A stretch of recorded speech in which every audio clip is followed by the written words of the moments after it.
नमस्कार, मी हेमाली मोहिते।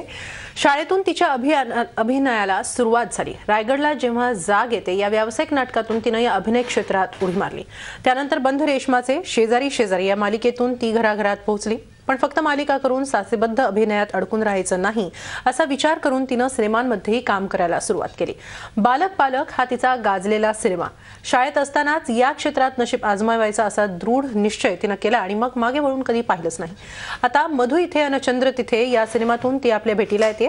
विशेष म्हणजे हा सिनेमा फक्त झी टॉकीज वर रिलीज होणार आहे।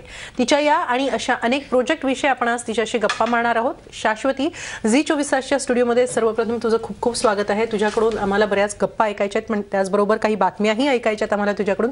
पण त्याआधी एक महत्त्वाची बातमी आपल्याकडे आलेली आहे, ती आधी आपण पाहणार आहोत।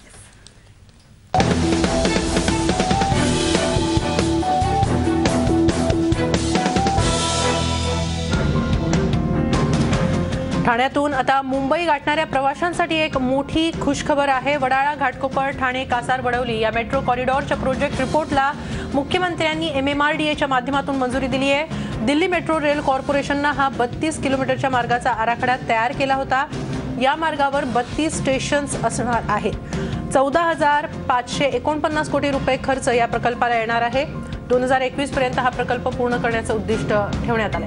आता राज्य सरकारला हा प्रकल्प अंतिम मंजुरीसाठी पाठवण्यात येणार आहे।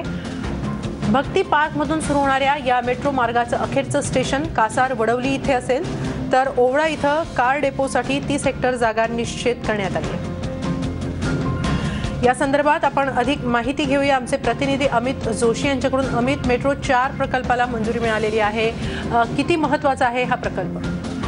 आपल्याला माहिती आहे की ठाणे शहरामधून खास करून घोडबंदर रोड मार्गे हजारो नव्हे तर लाखो प्रवासी दररोज मुंबईने प्रवास करत असतात। या घोडबंदर परिसरातून ठाणे रेल्वे स्टेशनला येणं, तिथून लोकल पकडून मुंबईत येणं हे अत्यंत त्रासदायक असतं।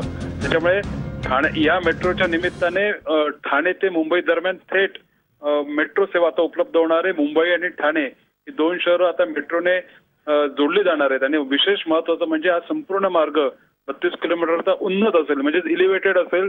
रस्त्याच्या मधोमध पिलर उभारून मेट्रो रेल्वे बांधली जाणार आहे आणि अत्यंत गजबजलेल्या LBS मार्गावरनं ही मेट्रो जाणार आहे। त्याच्यामुळे मुंबई ठाणे दरम्यान प्रवास करताना आता एक भविष्यात नवा मेट्रो मार्ग आपल्याला उपलब्ध होणार आहे। धन्यवाद अमित, आपण दिलेल्या सविस्तर माहितीबद्दल।